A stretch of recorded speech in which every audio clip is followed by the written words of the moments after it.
Hello my dear lovely student, आप सभी का मेरे चैनल द इग्नू हेल्पर पर स्वागत है। आई होप आप सभी अच्छे होंगे। तो चलिए, आज मैं आपको आने वाली एग्ज़ाम 3 तारीख को जो आपका एग्ज़ाम है BPSC 107 जो कि मॉर्निंग शिफ्ट में होने वाला है, तो उसका मैं आपको इम्पोर्टेंट टॉपिक बता देती हूँ कि क्या क्या एग्ज़ाम में आने वाला है।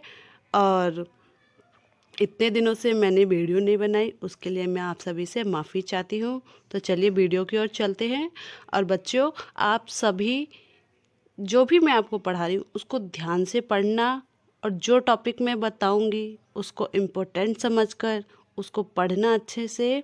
वैसे तो बुक में कुछ भी आ जाता है कहीं से भी, लेकिन जो मैं बता रही हूँ वो पिछले कुछ सालों के रिकॉर्ड पे बता रही हूँ कि जो मैं आपको बताने जा रही हूँ वही सब आता है एग्ज़ाम में नॉर्मली। तो आप उसको ध्यान से पढ़ना और वीडियो को लास्ट तक देखना। तो चलिए वीडियो की ओर चलते हैं, और आज मैं आपको बताती हूँ कि क्या क्या इम्पोर्टेंट होने वाला है आपके लिए, जो कि कल एग्ज़ाम है उसमें। तो देखिए, आपकी बुक का नाम है अंतर्राष्ट्रीय संबंध के दृष्टिकोण और विश्व इतिहास। आप चलिए इसका देखते हैं। इसमें जो है ना वो 4 पार्ट्स हैं, ठीक है। देखो, फर्स्ट जो है खंड 1 अंतर्राष्ट्रीय संबंध का अध्ययन। ओके, इसके कितने यूनिट है? इसके 2 यूनिट है। फर्स्ट है अंतर्राष्ट्रीय संबंध की समझ, और दूसरा जो यूनिट है इसका अंतर्राष्ट्रीय संबंध का विकास। तो फर्स्ट जो यूनिट है अंतर्राष्ट्रीय संबंध ये की समझ, ये वाला देखते हैं सबसे पहले। इसमें क्या क्या इंपॉर्टेंट रहने वाला है। तो आपका टाइम बर्बाद ना करते हुए फटाफट आपको मैं मेन टॉपिक बता देती हूँ, वो पढ़ लेना बेटा। आप लोगों के पास टाइम नहीं है अब कि आप पूरी बुक पढ़ने बैठो, तो इसलिए फटाफट देख लो कि क्या क्या इम्पोर्टेंट है। ये देखो, यूनिट 1 अंतर्राष्ट्रीय संबंध की समझ। इसमें जो है मेनली आपका क्या क्या आने वाला है। 1.2 जो है इसमें देखो क्या क्या आएगा। अंतर्राष्ट्रीय संबंध की समकालीन चिंता। इसमें देखो एक संरचनात्मक परिवर्तन, ठीक है, जो स्ट्रक्चर है उसमें क्या क्या परिवर्तन है ये एक देखना, ठीक है। आर्थिक परिवर्तन देख लेना, और संयुक्त राष्ट्र में परिवर्तन की जरूरत क्यों थी ये देख लेना। परमाणु प्रसार की समस्या देख लेना, ठीक है। परमाणु प्रसार जो होते हैं हुआ था वो देख लेना, ठीक है, उसकी जो क्या क्या समस्याएं आई, ठीक है। और फिर गैर पारंपरिक सुरक्षा खतरों का उद्भव ये देख लेना, और मानवीय सरोकार का मुद्दा ये छोड़ देना, ठीक है। और दूसरा देखना वैश्विक शांति के लिए कार्य सूची, ये देख लेना, ठीक है। और चलो अब चलते हैं। ये देखो बच्चों, अंतर्राष्ट्रीय संबंध की समझ, इसका जो है ना इम्पोर्टेंट, ये देखो 1.2, ठीक है। इट्स अ इम्पोर्टेंट टॉपिक, ठीक है बेटा, इसको ध्यान से पढ़ना। संरचनात्मक परिवर्तन, आर्थिक परिवर्तन, संयुक्त राष्ट्र में परिवर्तन की जरूरत, परमाणु प्रसार की समस्या, गैर पारंपरिक सुरक्षा का उद्भव, और मानवीय सरोकार का मुद्दा, ठीक है। ये टॉपिक बहुत इंपॉर्टेंट है, इसे पढ़ के जाना। और देखो इसका क्या है, संरचनात्मक परिवर्तन, ठीक है। इसका फर्स्ट है राष्ट्र राज्य का बदला स्वरूप, ठीक है, इसे पढ़ना। मैं जल्दी जल्दी बता रही हूँ आपको क्योंकि आपके पास टाइम नहीं है, आप खुद पढ़ना इसे जल्दी जल्दी। वैश्विक राजनीति में संरचनात्मक परिवर्तन, ये भी इम्पोर्टेंट है, ठीक है। और उसके बाद देखो इसका क्वेश्चन है अंतर्राष्ट्रीय संबंध में संरचनात्मक परिवर्तन से आपका क्या अभिप्राय है। ये देखो क्वेश्चन, ठीक है, जो भी ऊपर पढ़ा है उसमें से आप आंसर ढूंढ के कर सकते हो इसका। फिर इसका सेकंड पॉइंट आता है आर्थिक परिवर्तन। इसका क्या है, फर्स्ट पॉइंट वैश्वीकरण की शुरुआत। वैश्वीकरण क्या होता है? एक देश से दूसरे देश में आदान प्रदान, ठीक है। आप अपनी चीज़ उन्हें दे रहे हो, उनकी चीज़ें हमारे देश में आ रही है, हमारी कंपनी उनके देश में लग रही है, उनकी कंपनियां हमारे देश में लग रही है, ठीक है, यही वैश्वीकरण है। फिर है इसका सेकंड पॉइंट उभरते क्षेत्रीय आर्थिक समूह, ठीक है, ये भी देख लेना। फिर वित्तीय संकट से गुजरना, ठीक है, 2007 से 2008 में, ठीक है, ये देख लेना एक बार, ये पढ़ लेना बेटा। फिर है संयुक्त संयुक्त राष्ट्र में परिवर्तन की जरूरत। इसका फर्स्ट पॉइंट है बड़ी शक्तियों द्वारा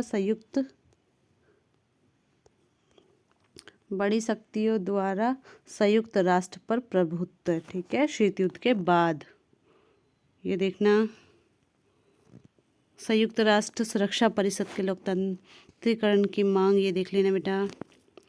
परमाणु प्रसार की समस्या क्या थी कि दोनों जो महाशक्तियां थी उन्होंने क्या की थी, बहुत सारे परमाणु जो बम थे उनको क्या किया था, इकट्ठा कर लिया था उन लोगों ने। ठीक है बेटा, ये पढ़ना, ये वाला बहुत अच्छा टॉपिक है, पढ़ोगे मज़ा भी आएगा आपको पढ़ने में। गैर पारंपरिक सुरक्षा खतरों का वो गैर पारंपरिक क्या होती है बेटा, जो आतंकवाद की समस्या है। ठीक है, अभी के टाइम पे आपको पता है आतंकवाद से कोई भी देश बचा नहीं है, हर देश में आतंकवादियों से हमला करते रहते। ठीक है, सबसे ज़्यादा कहाँ है आतंकवादियों का हमला। मुझे लगता है अभी के टाइम पे तो हमारे भारत में कितनी सारी चीज़ें देखने को मिली है आपको, है ना। ऑपरेशन सिंदूर भूल गए, नहीं भूले तो याद करो। फिर नार्को ट्रैफिकिंग की समस्या। ठीक है, ये सब देख लेना बेटा, बहुत इम्पोर्टेंट। बढ़ते जातीय संघर्ष जो अंदर अंदर मतलब जातियों में हो रहे हैं। ठीक है, मानवीय सरोकार का मुद्दा, ये देख लेना, ये इतना इम्पोर्टेंट नहीं है। चलो अब मैं दूसरे चैप्टर पे चलती हूँ फटाफट से आपको लेकर। अब देखो ये दूसरा चैप्टर आ गया, अंतर्राष्ट्रीय संबंध का विकास। ठीक है, इसके अंदर क्या क्या मेन है, राजनयिक इतिहास का चरण, सामयिक घटनाओं का चरण, कानून और संगठनों का चरण, वैज्ञानिक अध्ययन का चरण, आलोचनात्मक सिद्धांत और वैश्वीकरण का चरण। ठीक है, इसका देखो विकास के चरण कौन कौन से टाइम में कौन कौन सा विकास हुआ था, ये है, ये बहुत इम्पोर्टेंट है। इसके अंदर भी एक क्वेश्चन आएगा तो देख लेना। ओके बेटा, देखो इसके अंदर ये देखो कौन कौन से टाइम पे कौन कौन से विकास हुए वो देखा जा रहा है। ठीक है, तो इसको पढ़ लो अच्छे से, बहुत ज़रूरी है। देखो विकास का चरण, प्रथम विश्व युद्ध से वर्तमान समय तक। ठीक है, जो फर्स्ट वर्ल्ड वॉर हुआ था उससे लेके अभी प्रेजेंट तक कौन कौन से विकास हुए, कब कब। ठीक है, देखो इसके मैं बताती हूँ। देखो राजनीतिक इतिहास का चरण कब से, 1648 से 1919 तक। ठीक है, प्रथम विश्व युद्ध तक वेस्टफेलिया की संधि के बाद से अंतर्राष्ट्रीय संबंधों के अध्ययन में राजनीतिक वैज्ञानिकों के बजाय इतिहासकारों का वर्चस्व था। इसलिए अंतर्राष्ट्रीय संबंधों का अध्ययन मुख्य रूप से राज्य प्रणाली के आसपास केंद्रित था। व्यक्तिगत विद्वानों ने संप्रभु राज्यों में खुद को पहचाना और संगठित किया तथा उनके माध्यम से अपने हितों को पूरा करने का प्रयास किया। ठीक है, ये देख लेना बेटा, बहुत बड़ा ये, थोड़ा थोड़ा पढ़ लेना, इसे पॉइंट्स में बनाने की कोशिश करना। देखो इसका क्वेश्चन क्या बना, प्रथम विश्व युद्ध से पहले अंतर्राष्ट्रीय संबंधों के विकास का वर्णन। ठीक है, ऊपर आपने पढ़ा कौन कौन। ठीक है, विकास कैसे। फिर है सामयिक घटनाओं का चरण कब से, 1919 लेके 1945 तक। ठीक है, अंतर्राष्ट्रीय संबंधों के अध्ययन पर प्रथम विश्व युद्ध का प्रभाव जबरदस्त रहा है। इस युद्ध के बाद ही यूनाइटेड किंगडम, संयुक्त राज्य अमेरिका और स्विट्जरलैंड में विभिन्न विश्वविद्यालयों में अंतर्राष्ट्रीय संबंधों के विषय पर शिक्षण शुरू किया गया। 1919 में औपचारिक अकादमिक विषय के रूप में ब्रिटेन में अंतर्राष्ट्रीय प्रोफेसरशिप की स्थापना के साथ इस विषय की शुरुआत की गई। ये पढ़ लेना पूरा। और यहाँ पे देखो क्या है,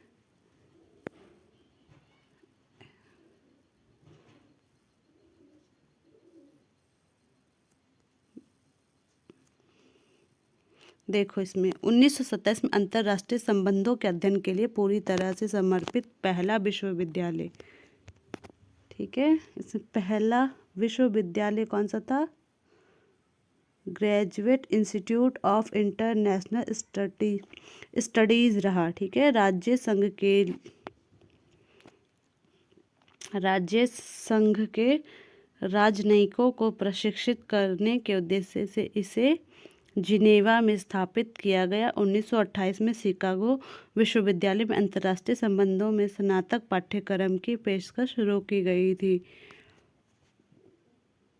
फिर 1933 में हार्वर्ड और टफ्ट्स विश्वविद्यालय में ने संयुक्त रूप से Fletcher school of law and diplomacy शुरू की, जो संयुक्त राज्य अमेरिका में IR में स्नातक की डिग्री प्रदान करने वाला एकमात्र स्कूल था। बाद में ऐसे पाठ्यक्रमों को कुछ अन्य विश्वविद्यालय में पेश किया गया।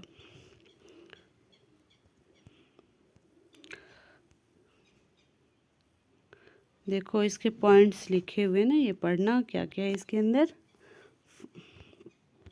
देखो, यह चरण पूरी तरह से अंतर्राष्ट्रीय संबंधों में सामयिक घटनाओं से संबंधित था। राजनयिक इतिहास के अतीत के अध्ययन को सामयिक मामलों में रुचि में बदल दिया गया था। ये सब ठीक है, पॉइंट्स पढ़ लेना, इतना कुछ खास नहीं है। फिर कानून और संगठन का चरण ठीक है था 1919 से 1945 तक रहा। ये पढ़ना, इसके पॉइंट्स पढ़ लेना। दो विश्व युद्ध के बीच की अवधि में IR की क्या विशेषता थी, IR के बारे में पढ़ लेना। IR क्या हुआ, ठीक है, देख लेना इसको सबको।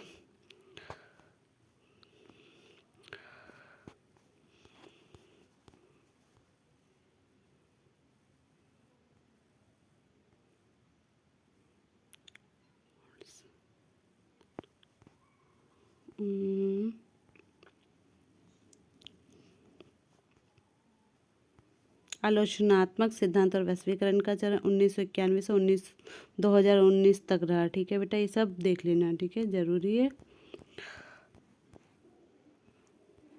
ये चैप्टर यहीं पे ख़त्म हो गया आपका।